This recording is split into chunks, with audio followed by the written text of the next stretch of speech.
Viewers welcome back in our program जी। Doctor साहब साडे कोल ईमेल आई है पंजाब तो वीर कमलप्रीत सिंह जी दी। ये लिखते हैं एक ओंकार सतगुरु प्रसाद सत्कारयोग डॉक्टर अमरजीत सिंह जी ਅਤੇ ਭੈਣ ਨੀਲਮ ਕੌਰ ਜੀ ਅਤੇ ਟੀਵੀ 84 ਦੀ ਸਾਰੀ ਟੀਮ ਨੂੰ ਵਾਹਿਗੁਰੂ ਜੀ ਕਾ ਖਾਲਸਾ ਵਾਹਿਗੁਰੂ ਜੀ ਕੀ ਫਤਿਹ।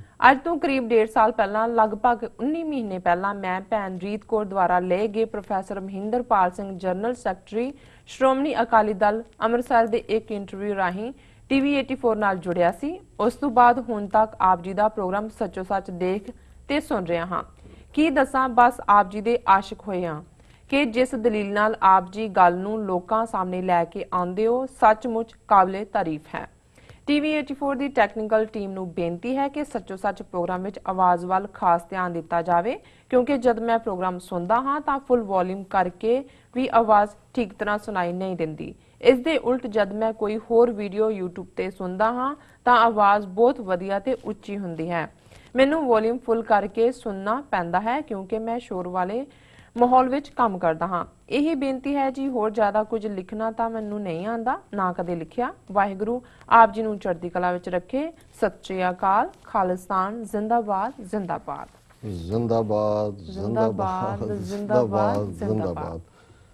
वीर कमलप्रीत सिंह जी का बहुत बहुत शुक्रिया, उन्होंने सानू लिखिया।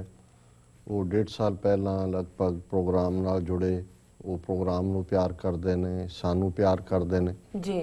इस दे लई असीं की शब्द कह सकते हैं। आशिकी तां एक उस प्यार की सिखर हुंदी है, और मैं समझदा है भी जदों असीं बाणी च पढ़ते हैं कि जिहड़ा आशिक नूं डिफाइन कीता वो ये है कि जिहड़े सच दे नाल जुड़े हुए ने। सो जिहड़ी आशिकी है वो सच दी होए, और गुरु दा नां सच है, अकाल पुरख सच है, और वो अल्टीमेट ट्रूथ है।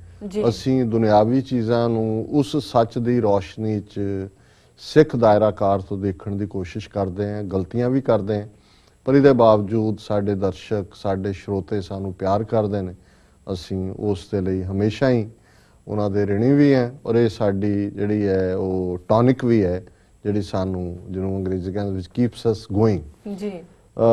ਸਾਊਂਡ ਦੇ ਹਵਾਲੇ ਨਾਲ ਉਹਨਾਂ ਨੇ ਸ਼ਿਕਾਇਤ ਕੀਤੀ ਹੈ, ਹੋਰ ਵੀ ਜਿਹੜੇ ਕੁਛ ਥਾਵਾਂ ਤੋਂ ਸਾਨੂੰ ਸ਼ਿਕਾਇਤ ਮਿਲਦੀ ਹੈ।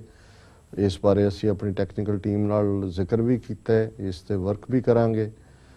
ਕਈ ਵਾਰ ਕੁਛ ਡਿਵਾਈਸਿਸ ਦਾ ਹੈ, ਕਿਉਂਕਿ ਜਿਹੜੀ ਟਾਈਮ ਵਾਰਨਰ 'ਤੇ ਚੱਲਦਾ ਉਹਦੇ 'ਚ ਸਾਊਂਡ ਠੀਕ ਹੁੰਦੀ ਹੈ।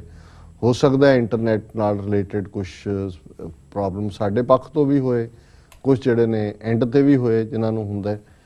ਸੋ ਇਹਨਾਂ ਦਾ ਬਹੁਤ ਬਹੁਤ ਧੰਨਵਾਦ, ਔਰ ਅਸੀਂ ਆਸ ਕਰਾਂਗੇ ਕਿ ਇਹ ਸਾਨੂੰ ਇਸ ਤਰ੍ਹਾਂ ਹੀ ਲਿਖਦੇ ਰਹਿਣਗੇ ਔਰ ਸਾਨੂੰ ਸੁਝਾਅ ਵੀ ਦੇਣਗੇ ਜੀ। ਡਾਕਟਰ ਸਾਹਿਬ ਨਾਲ ਨੇ ਬ੍ਰੇਕ। ਵਿਊਅਰਸ ਤੁਸੀਂ ਇਸ ਤਰ੍ਹਾਂ ਬਣੇ ਰਹੋ, ਮਿਲਦੇ ਹਾਂ ਛੋਟੇ ਕਮਰਸ਼ੀਅਲ ਬ੍ਰੇਕ ਤੋਂ ਬਾਅਦ।